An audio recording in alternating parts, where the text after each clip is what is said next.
नाम कभी ऊपर कभी नीचे होते रहते हैं और इनका नाम इस लिस्ट में होना बनता भी है क्योंकि करंट सिनारियों में यही लोग सबसे अमीर है। लेकिन क्या कभी आपके दिमाग में ये बात आई है, जब से दुनिया बनी है तब से लेकर अब तक जितने भी लोग दुनिया में आए हैं, अगर उन सबकी बात करें तो अब तक का सबसे अमीर इंसान कौन था और उसकी संपत्ति कितनी थी? तो दोस्तों, आज के वीडियो में हम देखेंगे top 10 richest people of all time.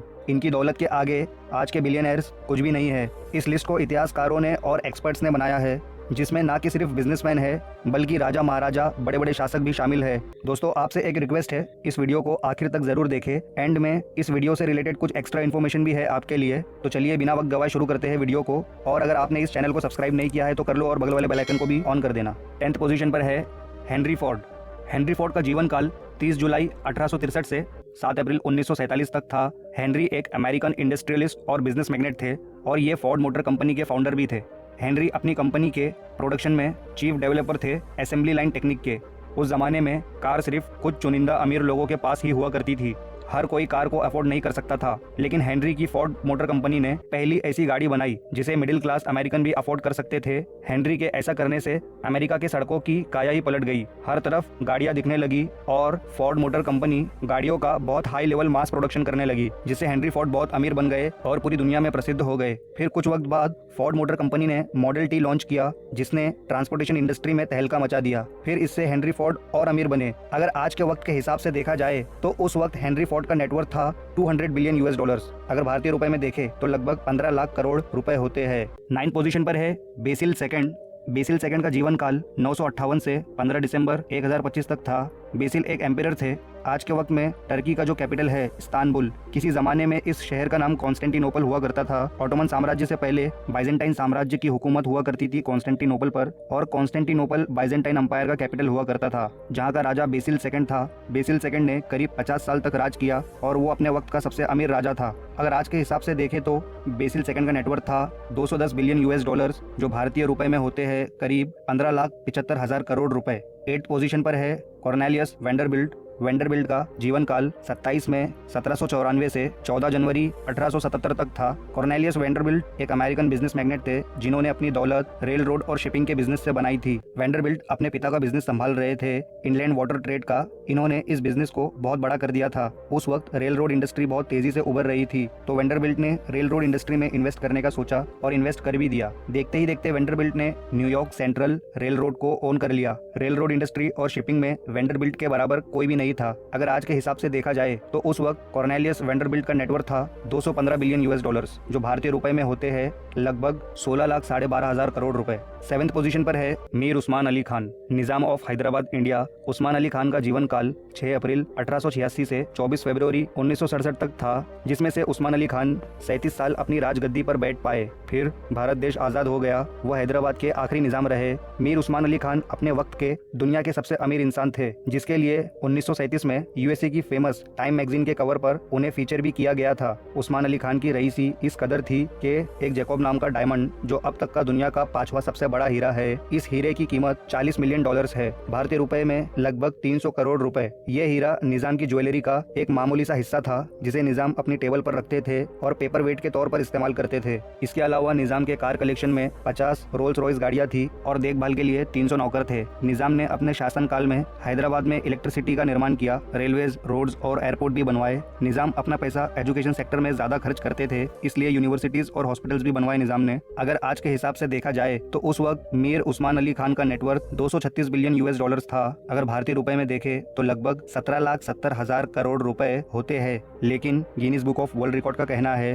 कि मीर उस्मान अली खान का नेटवर्थ 750 बिलियन यूएस डॉलर्स था। 6th पोजीशन पर है Nicholas second of Russia. Nicholas को जार ऑफ रशिया भी कहा जाता है। निकोलास सेकंड का जीवन काल 18 मई 1867 से 17 जुलाई 1918 तक था। निकोलास पूरे रशिया के आखिरी एम्परर थे। रूसो जापानीज वॉर में जापान से हारने के बाद निकोलास ने रशिया में बहुत से बदलाव किए, जैसे लिटरेसी प्रोग्राम्स बनाए, मॉडर्न इंफ्रास्ट्रक्चर सेट किया और बड़े पैमाने पर इंडस्ट्रीज लगवाई, और रशियन मिलिट्री में भी बदलाव किए। लेकिन जो रशियन कम्युनिस्ट थे उनका कहना था कि निकोलस एक वीक लीडर है, जिसकी लीडरशिप बहुत कमजोर है। रूसो जापानीज वॉर में निकोलास के गलत डिसीजंस की वजह से लाखों मिलिट्रीज की जान चली गई। 1917 में फरवरी रिवॉल्यूशन के बाद न्यू रिवॉल्यूशनाइज्ड गवर्नमेंट ने निकोलास की संपत्ति सीज कर ली। निकोलास और उसके बेटे को बंदी बना लिया और जुलाई 1918 में निकोलास के साथ साथ निकोलास की बीवी, बच्चे और वफादार नौकरों का भी मर्डर कर दिया गया। अगर हम आज के हिसाब से देखें तो निकोलास का उस वक्त का नेटवर्थ था 300 बिलियन यूएस डॉलर्स और अगर भारतीय रुपए में देखें तो लगभग 22,50,000 करोड़ रुपए होते हैं।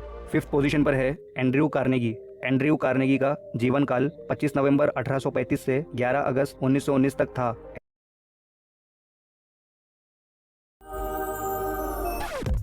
Need it in 10 minutes? Just Blinkit.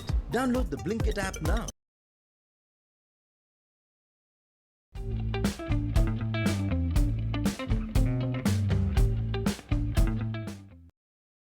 नवंबर 1835 से 11 अगस्त 1919 तक था। एंड्रयू एक स्कॉटिश अमेरिकन और फिलेंथ्रोपिस्ट थे। एंड्रयू कार्नेगी स्कॉटलैंड में जन्मे थे। 12 साल की उम्र में अपने माँ बाप के साथ 1848 में यूएसए शिफ्ट हो गए थे। एंड्रयू ने एज अ टेलीग्राफर काम करना शुरू कर दिया था। 1860 में एंड्रयू ने इन्वेस्टमेंट्स किए रेल रोड, स्लीपिंग कार्स में, ब्रिजेस और ऑयल ड्रिक्स में, जिससे एंड्रयू को बहुत ज़्यादा फायदा हुआ। उस वक्त स्टील इंडस्ट्री में बूम चल रहा था। एंड्रयू ने स्टील इंडस्ट्री में कदम रखा और यूएस में पिट्सबर्ग कार्नेगी स्टील कंपनी शुरू की। देखते ही देखते ये कंपनी बहुत बड़ी बन गई। एंड्रयू ने 1901 में जेपी मॉर्गन को ये कंपनी बेच दी, जो आज यूएस स्टील कॉरपोरेशन है। कार्नेगी स्टील कंपनी बेचने के बाद बहुत ज़्यादा अमीर बन गए और उस वक्त के जो सबसे अमीर थे जॉन डी रॉकफेलर को भी 7 सालों के लिए पीछे कर दिया था। एंड्रयू यूएसए में और ब्रिटिश एम्पायर में सबसे लीडिंग फिलेंथ्रोपिस्ट बन गए। फिर एंड्रयू अपनी दौलत दान करने लगे। एंड्रयू ने एक बार में ही आज के हिसाब से 65 बिलियन यूएस डॉलर्स दान किए थे। धीरे धीरे एंड्रयू ने 90% अपनी दौलत दान कर दी। जब एंड्रयू कार्नेगी अपनी वेल्थ के पीक पर थे, उस वेल्थ को अगर आज के हिसाब से देखा जाए तो एंड्रयू का नेटवर्थ था 372 बिलियन यूएस डॉलर्स। अगर भारतीय रुपए में देखें तो लगभग 27,90,000 करोड़ रुपए होते हैं। फोर्थ पोजीशन पर है जॉन डी रॉकफेलर।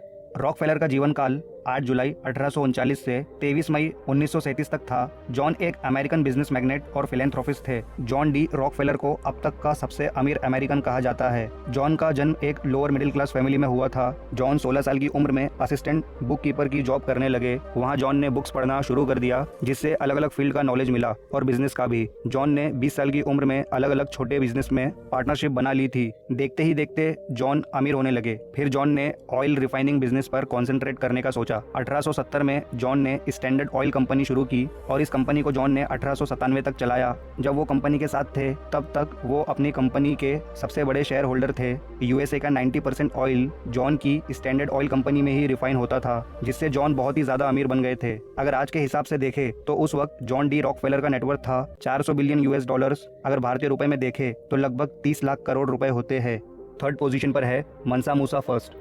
मनसा मूसा का जीवन काल 1280 से 1337 तक था। मनसा का मतलब होता है सुल्तान या एम्पेरर। तो मूसा माली एम्पायर का 10वां सुल्तान था। माली वेस्ट अफ्रीका का एक देश है। जब मनसा मूसा का राज माली पर था तब माली देश दुनिया का सबसे ज्यादा गोल्ड प्रोड्यूस करने वाला देश था, इसलिए उस वक्त मूसा से अमीर दुनिया में कोई नहीं था। मनसा मूसा की संपत्ति का पता तब चला जब मूसा मक्का के लिए अपनी हज यात्रा पर निकला। इस यात्रा में घुड़सवार, पैदल सैनिक सब मिलाकर लगभग 60,000 लोग शामिल थे और इस हज यात्रा में 80 ऊँट भी शामिल थे और हर एक ऊँट पर 140 किलो सोना लदा हुआ था। मूसा का काफिला जिस रास्ते से गुजरता उस रास्ते में आने वाले भिखारी अमीर बन जाते। मूसा का काफिला जब इजिप्ट से गुजरा तो मूसा ने इतने सोने के सिक्के बांटे कि सभी भिखारी अमीर हो गए, जिससे पूरे मिस्र देश में महंगाई आ गई थी।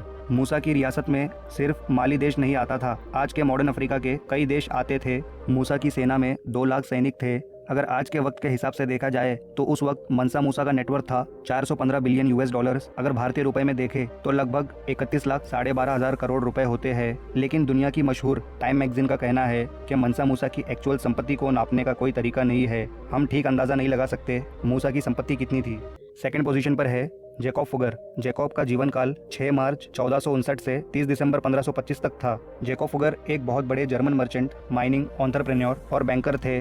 जैकब का जन्म फुगर मर्चेंट फैमिली में हुआ था। ये फैमिली काफी रिच और बिजनेसमैन की फैमिली थी। जैकब ने वेनिस में 14 साल की उम्र में एजुकेशन लेना शुरू किया। वहाँ वो काफी लंबे अरसे तक रहे। 1487 तक वेनिस जैकब का मेन रेसिडेंस रहा। जैकब जब बिजनेस में आए तो अपना खानदानी बिजनेस देख रहे थे, लेकिन जब जैकब ने मार्केट में मेटल्स की बढ़ती मांग को देखा तो माइनिंग करने का सोचा और मेटल की माइनिंग करनी शुरू कर दी, स्पेशली कॉपर्स की। देखते ही देखते कुछ दशक में जैकब का कारोबार पूरे यूरोप में फैल गया और कुछ वक्त बाद लगभग पूरी दुनिया में, जिसकी वजह से जेकॉब अपने वक्त में हर जगह प्रसिद्ध हो गए थे अपने कारोबार और अपनी अमीरी के लिए। अगर आज के हिसाब से देखा जाए तो जेकॉब का उस वक्त का नेटवर्थ था 500 बिलियन यूएस डॉलर्स। अगर भारतीय रुपए में देखें तो लगभग 37,50,000 करोड़ रुपए होते हैं। इस लिस्ट की फर्स्ट पोजीशन पर है ऑगस्टस सीजर।